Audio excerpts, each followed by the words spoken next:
మేము ఏ టూర్కి వెళ్ళి వచ్చినా సరే రాగానే మేము చేసుకునేది పోన్ బియ్యం అంటే కిచిడి. కంపల్సరీ మేము టూర్ నుంచి రాగానే కిచిడియే చేసుకుంటాం. మేము ట్రైన్లో ఉన్నప్పుడు కానీ, బస్సులో వెళ్ళినా కానీ, కార్లో వెళ్ళినా కానీ, మా వారు కానీ, మా అబ్బాయి కానీ ఎలాగానే కిచిడి చేస్తావు కదా అని అడుగుతారు. అంత ఇష్టం. మంచి హెల్దీ కూడా. చూడండి, ఇందులో రైస్ ఉన్నది, శనగపప్పు ఉంది, పెసరపప్పు ఉంది, ఆలు, క్యారెట్, బీన్స్, బఠానీ, ఏదైనా ఒక ఆకుకూర, పాలకూర వేసుకోవచ్చు, మెంతికూర ఉంటే మెంతికూర, లేకపోతే పుదీనా, కరివేపాకు, కొత్తిమీర, పచ్చిమిర్చి, ఉల్లిపాయలు, ఇవన్నీ వేసుకొని ఒక మంచి హెల్దీ ఫుడ్ ఈజీగా అయిపోతుంది, బాగుంటుంది. మనకి ఇందులో కూరగాయలు వస్తున్నాయి, ఆకుకూరలు వస్తున్నాయి, పప్పులు వస్తున్నాయి, రైస్ వస్తుంది. మనకు టోటల్ ఒక ఫుల్ మీల్స్ లాగా ఉంటుంది. ఇది ఈజీగా అయిపోతుంది చేయడం. మనం టూర్ నుంచి రాగానే ఓపిక ఉండదు కదా, ఇది చేసేసుకుంటే ఈజీగా అయిపోతుంది.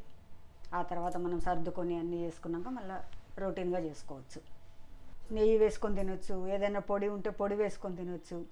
ఇలా పచ్చిపులుసు అయినా చేసుకుంటాం, ఆలుగడ్డ పెరుగు చట్నీ అయినా, రైతే అయినా, ఏదో ఒకటి చేసేసుకొని తినొచ్చు.